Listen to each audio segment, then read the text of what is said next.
Hi, this is Dodger, and you're watching my show.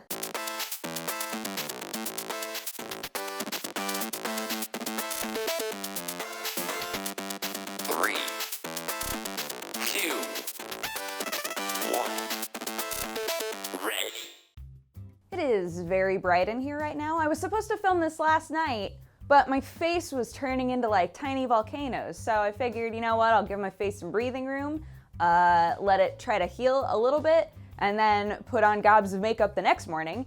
And, you know, they were looking better. So hopefully this makeup doesn't completely reverse all of the healing that they did. I've also got my stream going right now.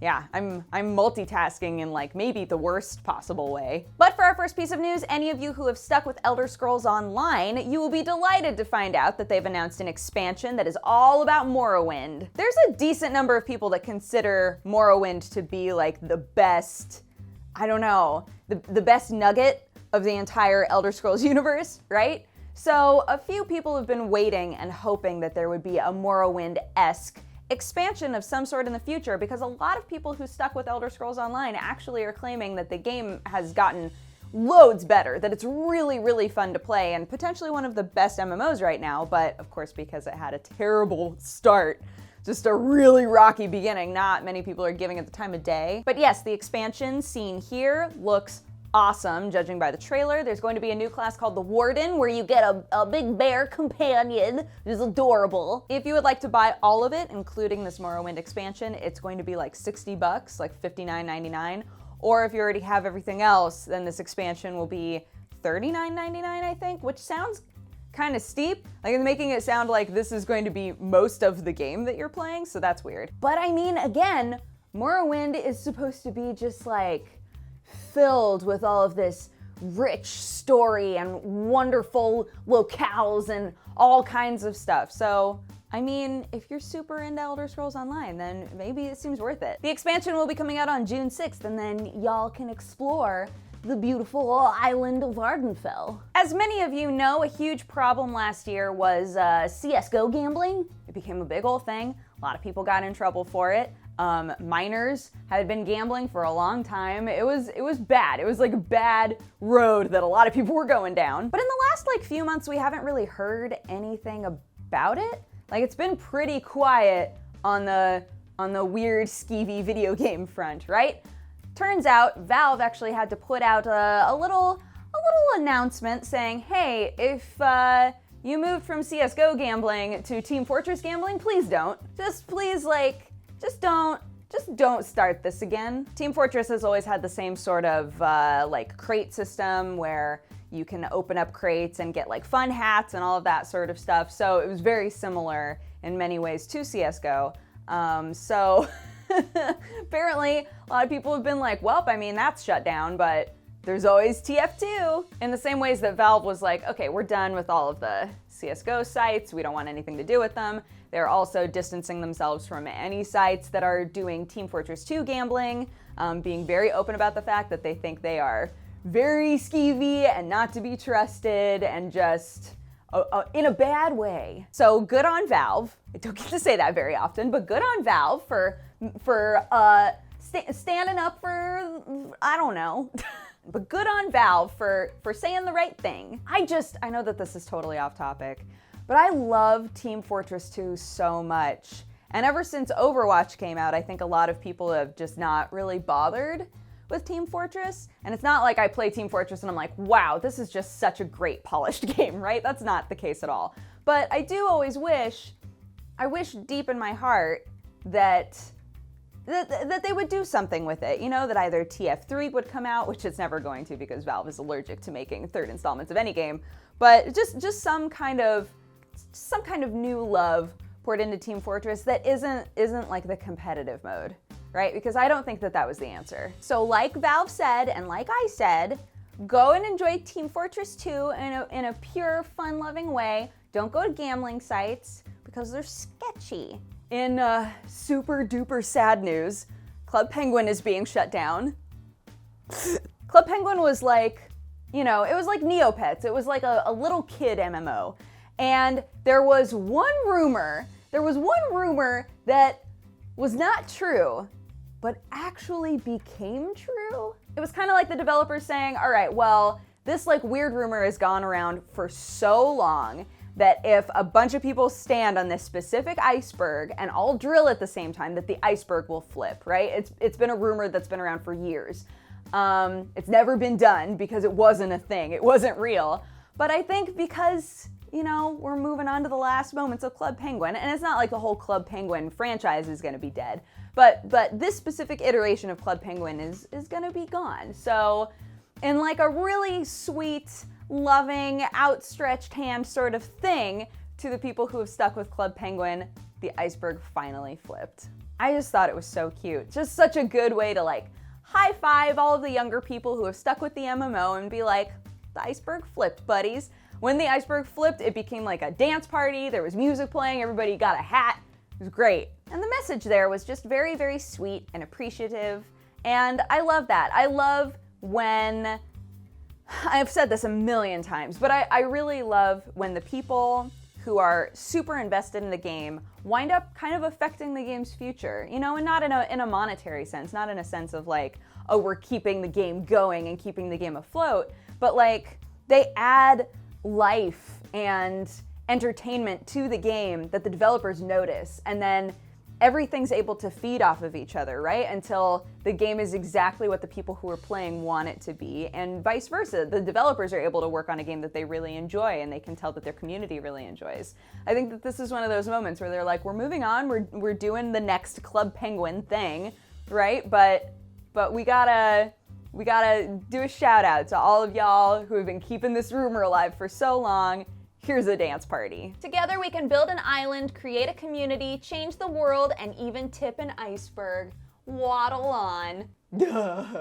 March 29th is going to be when it officially closes down to make way for Club Penguin Island. So if you've got a younger person in your life who would love a weird Disney MMO that's been around for like 12 years, the next iteration, I'm sure, is going to be even sillier in a great way. If you're in the closed beta for Gwent, or if you've really enjoyed watching it, then you'll be excited about this next update. The Gwent beta is getting a huge update with like 60 new cards that are different monsters and all kinds of stuff, but I think the thing that people are going to be most excited about is that they are adding in the Nilfgaard faction, which is like, in the Witcher universe, right, is like a really strong, powerful group. It sounds like the units are going to be really, really interesting to use. I personally am terrible at Gwent, like really, really bad, so I wouldn't be able to use them effectively, but the term disloyal units sounds rad. You know, it just sounds like watching the game would be like, what? I believe that the update is happening on February 6th, so like right around the corner. If you're somebody who loves The Witcher and loved playing Gwent inside of Witcher 3, you should totally try to get into the closed beta. It's pretty easy, I think. I think most people who apply wind up getting in because that just means more data for them, right? But if you go to playgwent.com, you're able to apply to get into the beta. I think for the most part, everybody's gotten it pretty quickly. Don't quote me on that, but I think everybody's gotten it pretty quickly. So yeah, you should, there's no harm, right? There's no harm in applying for it and trying to get it. But it's like, it's hard. I think it's hard. I think Gwent is such a hard game. Maybe I really need to sit down with a master and have them be like, this is how you play this game. And I'll be like, oh, like I must be missing something really big. But anyway.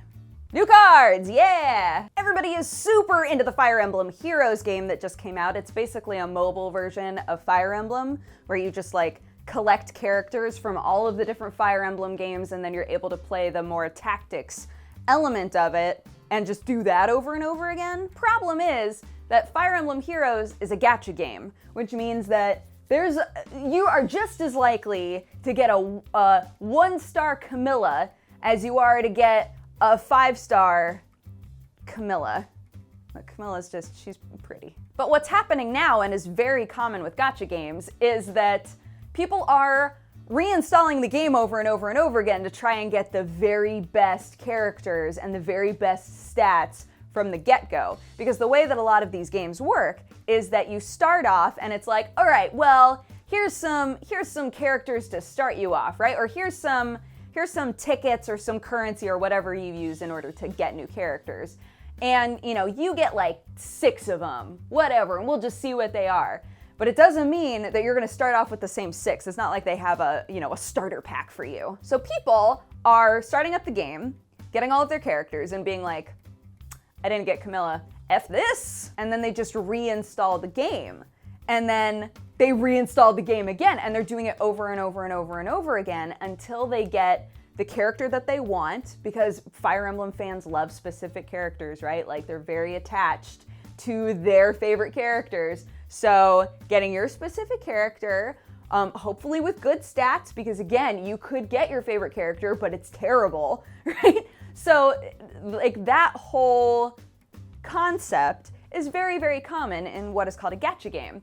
So the whole plan is that you get these characters and you're like, oh, I guess they're okay, but I want to get more, and then you'll use real money to, you know, get your tokens in order to get new characters. But an easier, albeit longer way to do it is just reinstalling the game over and over again. Again, a very, very common thing with gacha games. Anybody who has been wondering whether or not they're gonna do something about that, there's nothing that you can do about it, right? This is just what happens. This is what happens with these games. So if you're playing Fire Emblem Heroes and you're already a decent ways in, and you're like, oh, I should have re-rolled. I should have re-rolled my Fire Emblem characters. Now you know. And as a final bit of news that looks awesome, Arc is getting their tech tier. They're claiming that this is like the beginning of the end, that they're close to release with this. Most of the tiers that we've seen inside of Arc have seemed very rudimentary up until this point. So we're basically going from like, oh yeah, you're doing pretty all right. You've got some metal stuff, that's cool, to you're in space now, boys. Everybody's got like full-on Halo outfits. You can put the laser guns on your dinos. It's awesome. It looks great. I'm like, this doesn't even look like the same game, but I'm in, I'm sold. I think that this is the perfect time to be announcing this sort of thing as well, because, you know, Conan just came out and a bunch of people are super into Conan, but it is still, that game is still very, very much in the early stages, right? It looks nice sometimes, but things are still all kinds of borked. The VoIP is terrible. The combat, they give you all of these aspects to the combat like dodging that don't do anything for you. So they're definitely still working on that game, right? And I think adding in this crazy tech tier in Arc, I almost said Atlas, ? Adding in this crazy tech tier in Arc is going to get them back into the limelight real fast. It's got a little beep, beep, beep, beep, beep. So cute. So as always, I will link that trailer in the description. I'll link all of the trailers in the description so that you can watch them all, because we have a few this week. We have quite a few trailers this week, but it looks great and I can't wait either to play it or to watch other people play it, because I actually think watching other people play Arc is really entertaining. I don't know why. Anywho, that's been my show. Thank you so much for watching. If you have a positive or a negative response, feel free to leave it in my comment section. And if you would like to watch my streams, you can find them at twitch.tv/dexbonus. We started off anime news this last week, so if you haven't watched that yet, I would love your feedback on that. I'm gonna try to do that weekly as well. And yeah, you're all fantastic. Thank you so much for watching. If this is your first video that you've ever watched of mine, welcome. I hope that I entertained you and that you think I'm worth the sub, or at the very least that you'll come back another time and watch another video. Okay? Thank you guys. Have a great weekend. I'll see you next time. Bye-bye. Mwah.